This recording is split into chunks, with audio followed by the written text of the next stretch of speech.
This video is for anyone working in the TV industry who is excited, scared, or confused by what is happening in AI. I'm going to go over 10 factors that any producer, creative director, head of development, etc. in this industry needs to know about AI, whether they love AI or hate it. My name is Jamie. My background is in TV and digital production, as well as creative strategy for marketing and product development. Here are some of my former employers and clients. I now work as an AI consultant, helping people and companies make sense of what is going on, in particular in relation to the creative industries. I also offer training for specific skills such as AI video. I also advise companies on when they should absolutely not use AI, which is a lot of the time for various reasons. Okay, here are 10 things you need to know.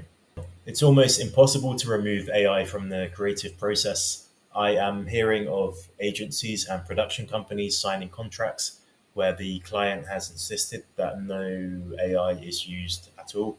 And a lot of companies have a no AI policy. Problem is, there is something called shadow IT, which is when employees use AI secretly on their own personal devices. Also, so many mainstream tools such as Photoshop and Canva are incorporating AI in subtle ways that it makes it extremely difficult to monitor all AI usage. Even if you proudly declare that you use 100% human talent and creativity, you can't prove that these people didn't use AI unless you're going to check every single Photoshop file or whatever they're using. Two, AI is coming for everything. While GPT and AI generated images and video get all the attention, there's also music, visual effects, presentation slides, editing, sound effects, research reports. And these can all make content which is generally better than what 99% of people could make. However, that doesn't mean that AI will replace all these things. Nobody wants that. Just like supermarket microwave meals didn't replace home cooking, they exist side by side with different pros and cons. Three, AI content will soon be completely indistinguishable from human made content. For some more gullible people, this has already been the case for a couple of years.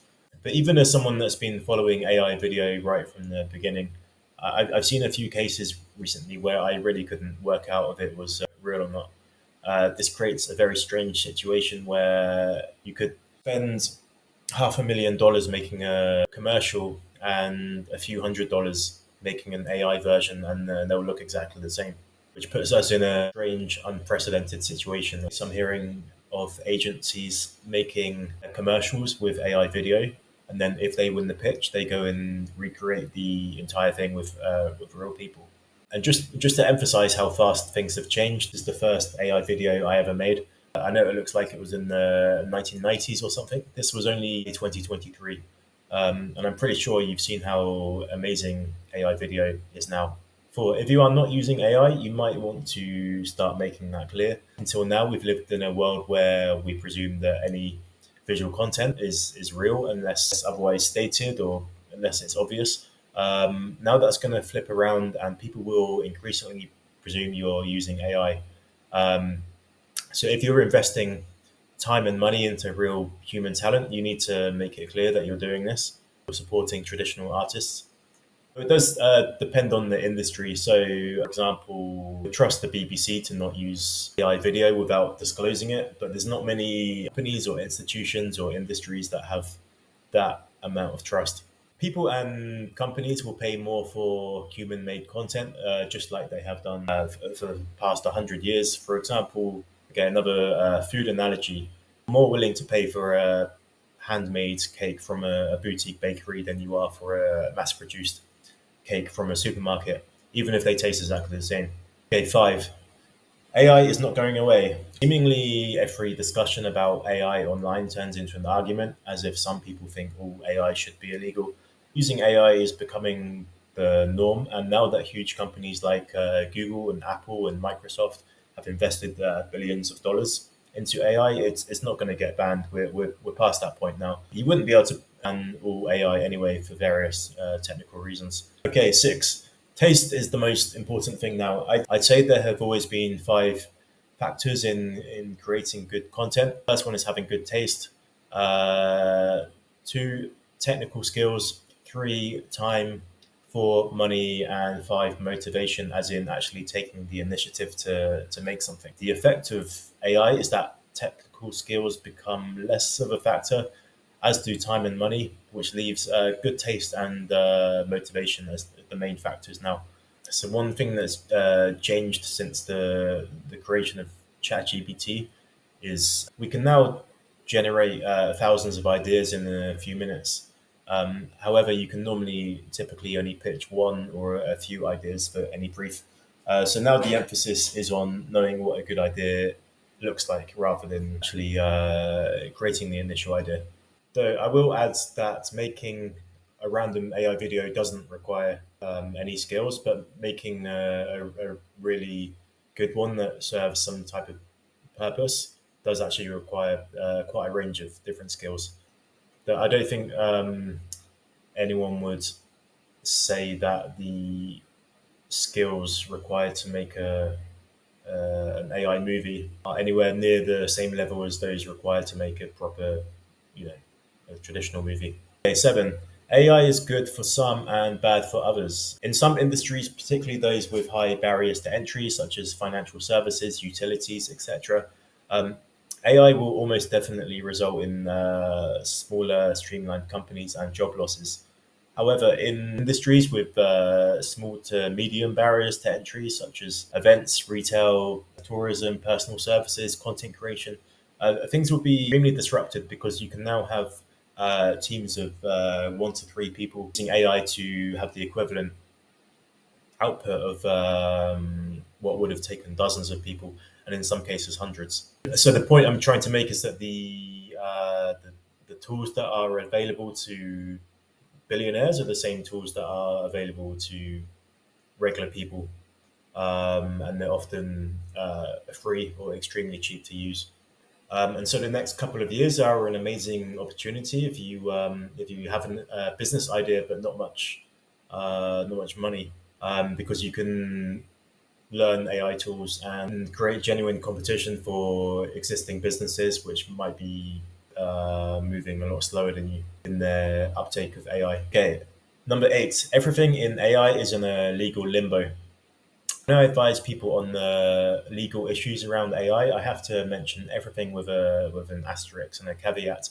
That's because so many of the laws are flimsy and confusing because they've not properly been tested in courts yet. There's a huge number of legal cases going on in regards to AI companies, but it's still early days. In many industries, the guidelines around AI usage have not been fully developed. And in terms of the internet, it's pretty much the Wild West right now. On the other end of the spectrum, you have something like the traditional TV industry, where it's pretty hard to get AI content on screens. I think that's generally a good thing.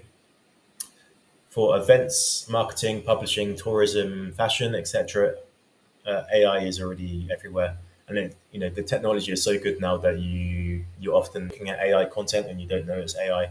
Nine, AI is an ethical and reputational minefield.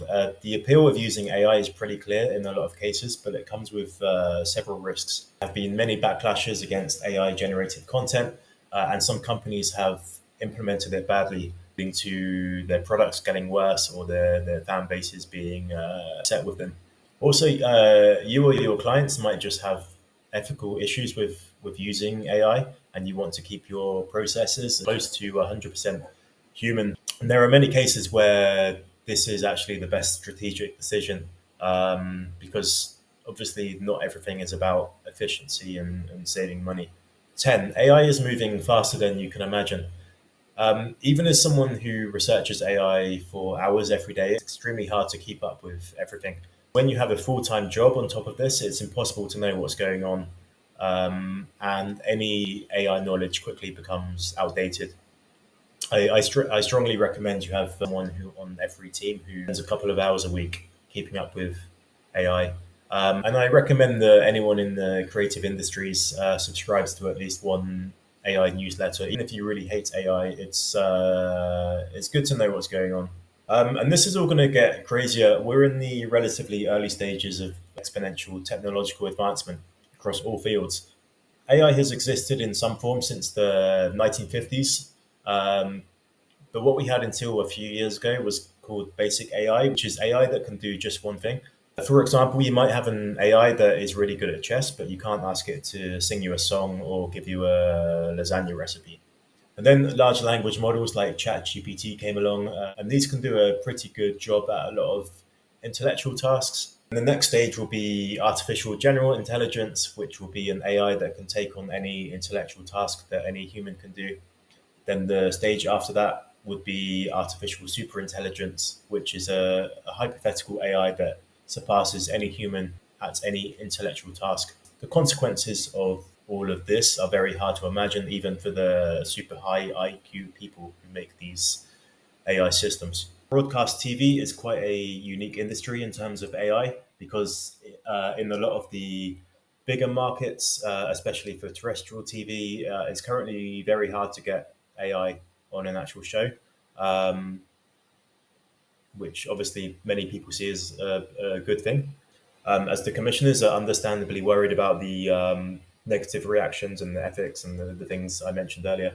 However, generative AI has been used on TV in some countries, and Netflix's use of AI visual effects in a recent show is quite a big deal. So whether your target broadcaster allows you to use AI or not, it's already become a big part of the development and pre-production process, from making pitch decks to speeding up administrative processes. As someone who's made a lot of tapes for TV in my time, I think AI video in particular is incredibly useful for the development process, even when it can't be used on the actual show. And speaking specifically about AI video, I don't think there's much downside to using it for development because it's just replacing the previous process, which was finding random clips from Shutterstock and YouTube, etc. And I wouldn't say it's any quicker to make an AI sizzle than it was the old way, but it does allow you to visualize your ideas in a more clear way. So it's still very early days with AI, and everything is subject to change. And I encourage all management teams in TV production companies to sit down and work out what their AI policy and strategy will be. And as I mentioned, not using AI is also a strategy. As you probably know, this is an enormous area that is changing every day. It's crazy how fast it changes. If it's something you want to discuss further, please feel free to get in touch. Here's my website. I do three things. One, I help companies decide what their response to AI will be. Two, I offer workshops in some particular AI skills. And three, I also have a creative AI agency, which is just me, which specializes in developing and visualizing early stage ideas for TV, digital content, product development, and marketing. Officially, I'm based in London, but I actually spend a lot of my time overseas, so maybe we can work something out. Meanwhile, you can download a free ebook with a bunch of really useful AI productivity tips for people in the creative industries. For example, did you know that you can add ChatGPT as a contact in WhatsApp and use it for free? Although there are a couple of caveats which are explained in the guide. Okay, thanks for watching.